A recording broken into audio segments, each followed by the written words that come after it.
En esta segunda parte vamos a hablar de la homeostasis intestinal para entender cómo funciona normalmente el intestino y su relación con la microbiota. Además vamos a revisar los conceptos de eubiosis y disbiosis relacionadas con la microbiota.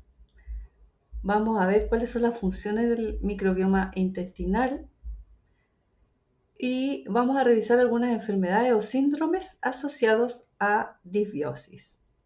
Las funciones del intestino delgado, intestino grueso, principalmente en el intestino delgado ocurre la digestión y absorción de los alimentos, lípidos, hidratos de carbono, aminoácidos, la absorción de agua y electrolitos.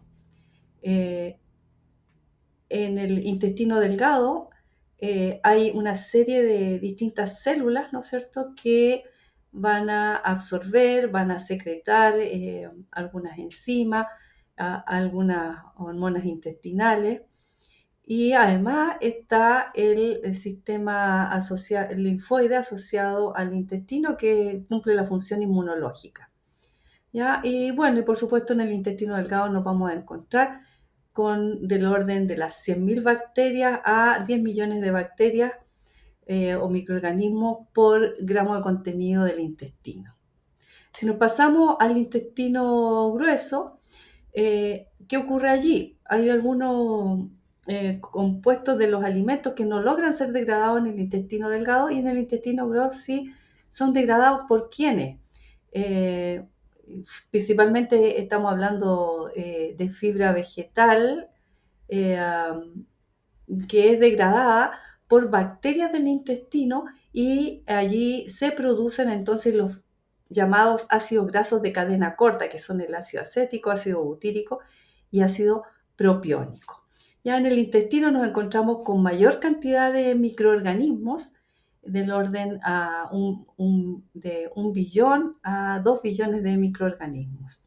Bueno, también otra función del intestino son la excreción de los desechos, ¿no es cierto?, en las heces, restos de alimentos que no han sido digeridos, van bacterias y otros productos metabólicos. Y algo importante de mencionar es el eje cerebro-intestino. ¿Qué significa esto? Hay conexiones entre el sistema nervioso entérico, que está conectado con el colon, y neuronas del sistema nervioso central. Todo esto controla el buen funcionamiento gastrointestinal. Hay circuitos sensoriales. Esto, por ejemplo, si ustedes cuando llegan a un asado y sienten el olor a carne, el olor a los distintos sazones ahí, inmediatamente las conexiones neuronales hacen que se prepare el sistema digestivo para la digestión de los alimentos y secreta a nivel estomacal ácido clorhídrico. Este ácido clorhídrico entonces nos prepara para la digestión de los alimentos. Entonces, esas conexiones, esos circuitos sensoriales generan neuronas secretomotoras que entonces cumplen con el buen funcionamiento del sistema digestivo. Veamos las funciones del microbioma intestinal. Primero, contribuir a esta regulación intestinal, a lo que se llama la homeostasis. Por ejemplo, el intestino no puede estar continuamente produciendo ácido clorhídrico, finalmente eso puede dañar las mucosas intestinales. Por lo tanto, hay un equilibrio entre lo que se va produciendo y lo que debe dejar de producirse. Y eso son mecanismos fisiológicos homeostáticos. Entonces, en ello contribuyen la microbiota y el microbioma intestinal. Ya habíamos mencionado los ácidos, ácidos grasos de cadena corta, acético, butírico, propiónico. Por ejemplo, se ha visto que tienen un papel en reducir la inflamación, ¿ya? La inflamación, por ejemplo, de algunos antígenos, tanto de los alimentos como bacterianos. Actúan principalmente sobre el leucocito, sobre el control glicémico también, favorecen la integridad de la barrera intestinal, que no haya daño intestinal, actividad antitumorogénica y disminución del estrés oxidativo, ¿no es cierto? Compuestos de los alimentos podrían tener compuestos que van a dañar las moléculas, las biomoléculas de las células intestinales. Degradación de xenobióticos, por ejemplo, el oxalato. El oxalato se produce, por ejemplo, al consumir ciertos alimentos, si mal no recuerdo, chocolate, por ejemplo, se producen grandes cantidades de oxalato. El oxalato desde el sistema digestivo pasaría a la sangre, de ahí a nivel renal, y resulta que por su baja solubilidad produce cristales de oxalato, o sea, cálculos renales. Pero gracias a las bacterias, ellas son capaces de degradar el oxalato y este oxalato entonces no llega a estas altas concentraciones a la sangre ni a los riñones. El lactato, producido por bacterias como Lactobacillus reuteri, lo que hace es promover el crecimiento celular a nivel intestinal, que es importante porque hay un gran recambio celular en las células del intestino. La integridad y también la inmunidad intestinal. Competencia con patógenos. Entonces los patógenos que llegan al intestino compiten por los nutrientes, pero habiendo tantas otras microorganismos, estos patógenos son inhibidos, así como sus toxinas. Ya vieron la síntesis de algunas vitaminas, gracias a las bacterias de la microbiota intestinal, y ya les había mencionado el desarrollo del tejido linfoide asociado al intestino, que es el sistema, por decir, el sistema inmune intestinal. También hay bacterias que se favorecen la absorción de lípidos a nivel intestinal. Y como ya habíamos mencionado, este eje cerebro-intestino es favorecido también por bacterias de la microbiota, pues bacterias de la microbiota producen neurotransmisores como la serotonina, el ácido gamma-aminobutírico y glutamato. Entonces son conocidas las especies que, por ejemplo, son capaces de sintetizar serotonina y en cantidades del orden de 70-80% de la disponible en el organismo. La serotonina es un neurotransmisor importante que regula el estado de ánimo, el control del sueño, los movimientos peristálticos intestinales. También está relacionado incluso con la coagulación sanguínea y con la preservación de los huesos. Por lo tanto, las bacterias estarían también contribuyendo a nivel de estos neurotransmisores.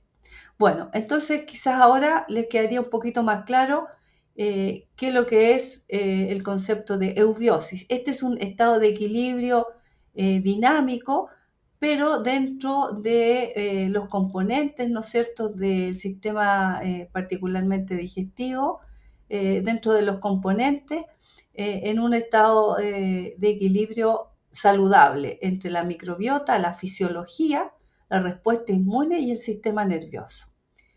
Y la condición de disbiosis es una alteración, un desorden de la microbiota que estaría afectando estos mismos factores fisiológicos, la respuesta inmune y el sistema nervioso, produciendo alguna enfermedad. Dentro de las enfermedades que más se han estudiado están enfermedades inflamatorias a nivel gastrointestinal, donde precisamente está esta microbiota. Dentro de estas enfermedades están las enfermedades intestinales inflamatorias, estas disbiosis. Las más conocidas son la enfermedad de Crohn y la colitis ulcerativa. Se hizo un estudio en uno de los primeros estudios de la microbiota, el MetaHit, que yo les había mencionado con anterioridad. Se hizo el estudio metagenómico funcional y de la microbiota de individuos sanos, individuos con colitis ulcerativa, 21 individuos, y otros 4 con enfermedad de Crohn. Acá lo que se muestra en esta gráfica es el área que corresponde a tanto la funcionalidad como las bacterias de un individuo sano, que comparten apenas con los individuos de la colitis ulcerativa. Por lo tanto, aquí hay una disbiosis, una alteración de la microbiota saludable en la colitis ulcerativa. ¿Y para qué decir?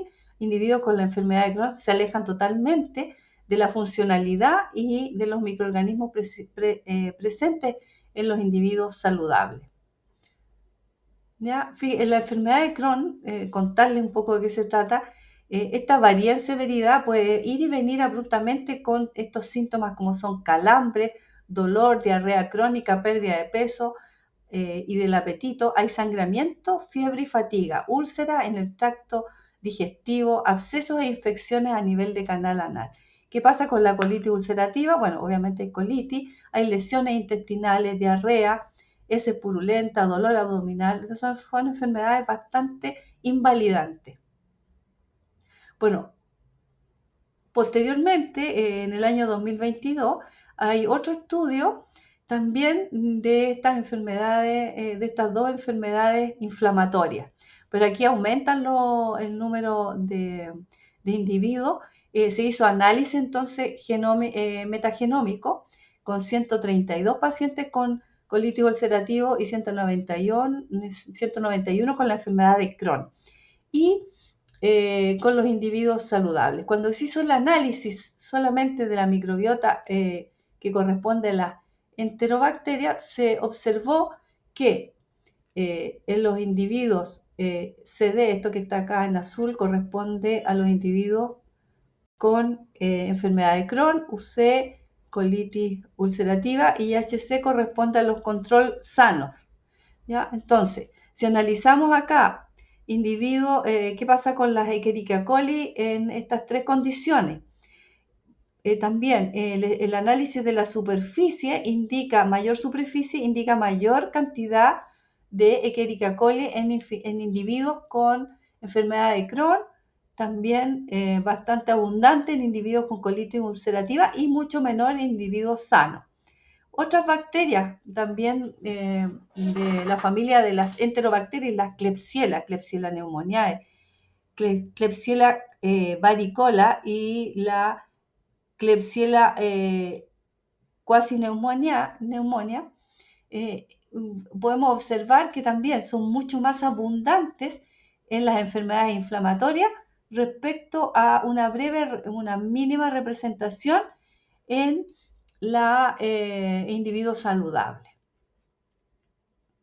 Por lo tanto, en este estudio se concluye justamente que hay una sobrerepresentación de algunas enterobacterias y de Escherichia coli en estas enfermedades inflamatorias del intestino. Pero, ¿qué nos podría explicar esto? Y ahí hicieron un estudio funcional con este análisis metagenómico. Entonces, en estos análisis metagenómicos se estudian las funciones de los genes que están justamente que están funcionales en estas bacterias y en esto que se llama un mapa de calor, en donde el color azul es más frío. El color azul más frío lo que significa en realidad, significa que hay menor actividad de estas enzimas y cada vez que se hace amarillo y rojo hay mucho mayor expresión y actividad y funcionalidad de estas enzimas. No les voy a nombrar todas las enzimas, pero acá hay una especie de resumen. Entonces, en este resumen destaca esta barrita, estas barritas significan mayor expresión. Cuando está en rojo corresponde a la enfermedad de Crohn y cuando está en azul corresponde a la colitis ulcerativa.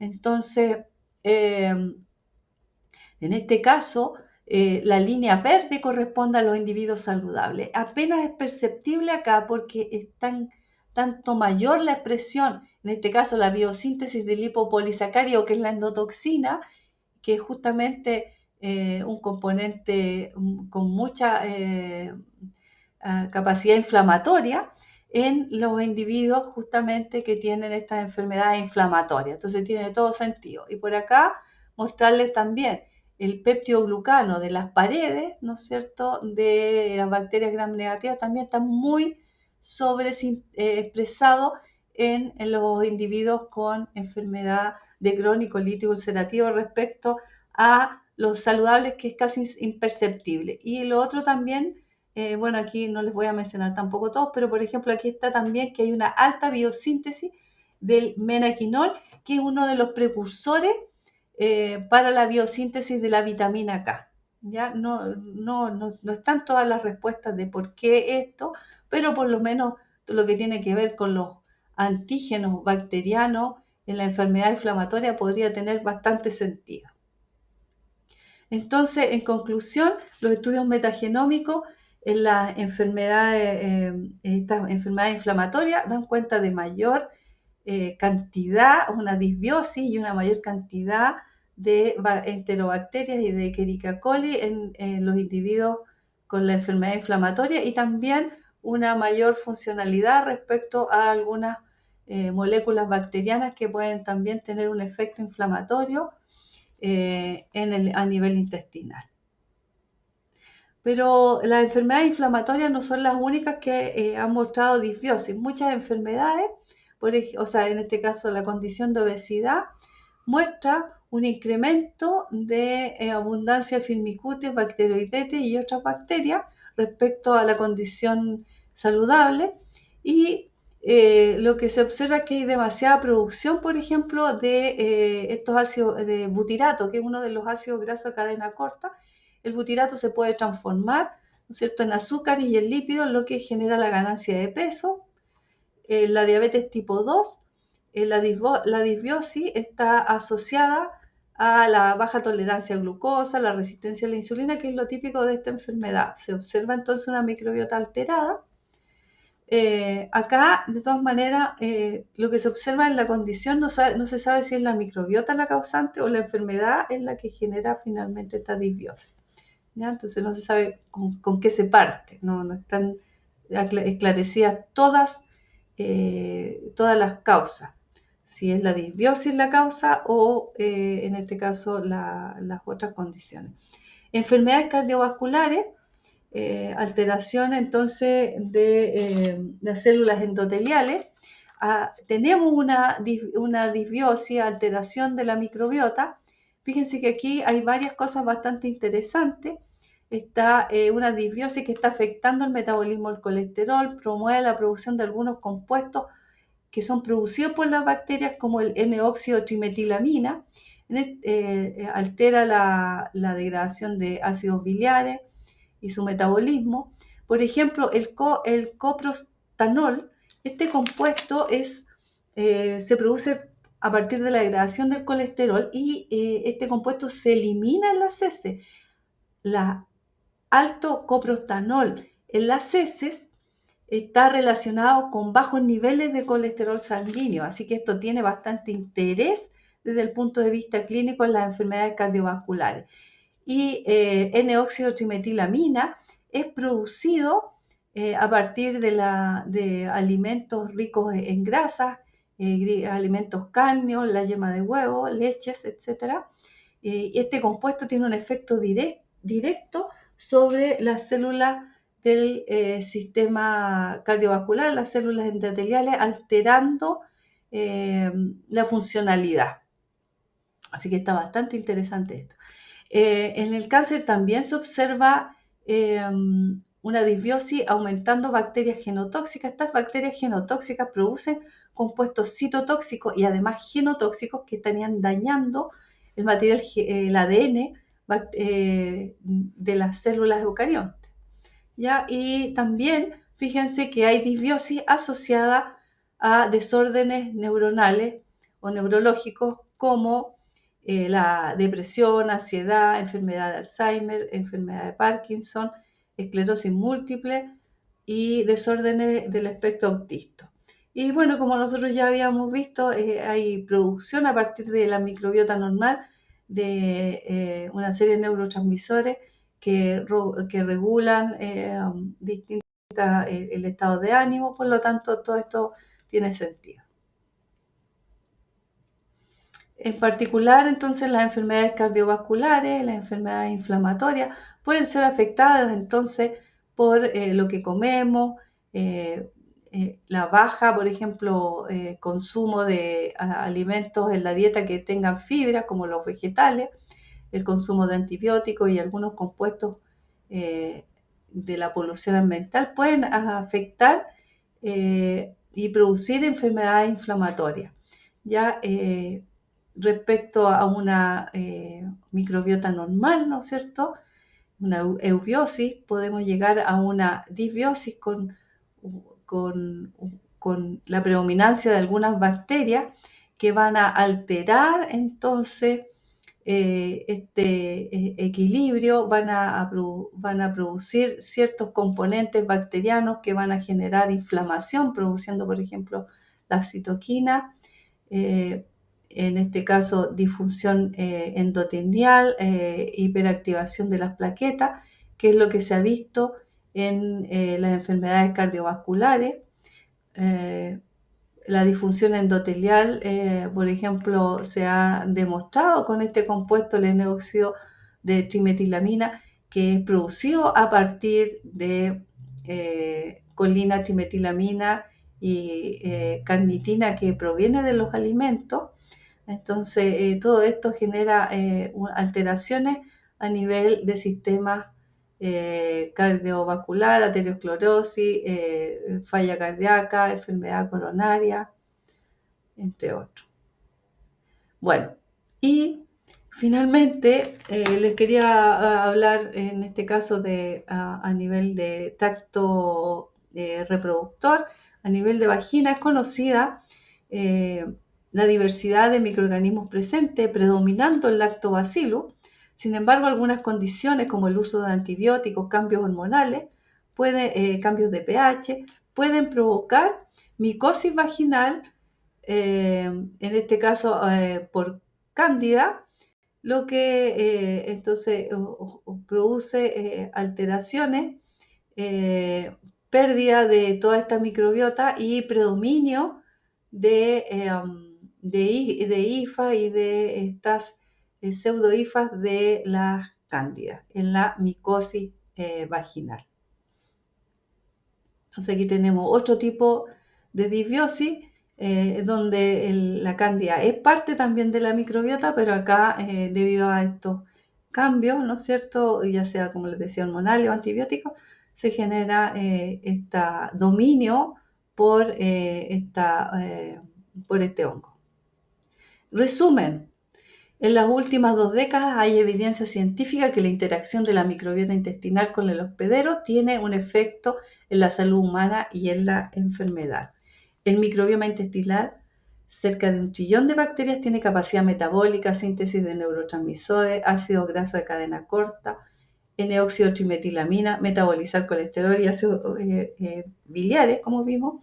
Estos metabolitos producidos por la bacteria y otros como el lípido polisacárido puede tener efectos fisiológicos, inmunológicos, neurológicos sobre el hospedero. En la colitis ulcerativa y enfermedad de Crohn se ha determinado diferencia en la abundancia de ciertas bacterias, así como la capacidad funcional y metabólica respecto al microbioma saludable, que como vimos va a favorecer la inflamación.